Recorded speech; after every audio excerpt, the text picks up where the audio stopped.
Yamaha began selling the first Tenere, which was named after a sandy desert, in 1983.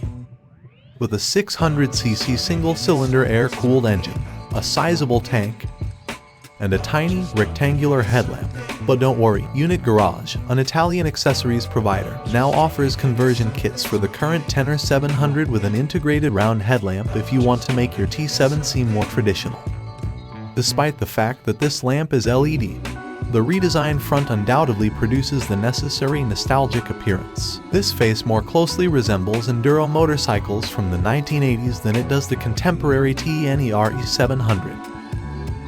The high wheel cover with a wide distance to the front wheel has remained a classic enduro element over time.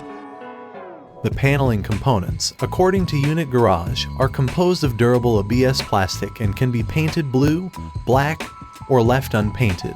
The kit comes with an aluminum radiator grille and the accompanying stickers. A set of Motogadget front LED micro-turn lights are furthermore supplied. Naturally, all required brackets and tiny components are supplied. There is also a video that thoroughly demonstrates how to separate the original components and put the kit components together. It is estimated that the entire conversion takes 4 hours. Unfortunately, the kit is incompatible with the World Raid model variant. However, it is generally compatible with all other Tenere 700 models and construction years. The original state of the car can always be restored since the original components don't need to be modified. Unpainted, the classic kit costs €14.59. Painted, blue or black, it costs €16.64.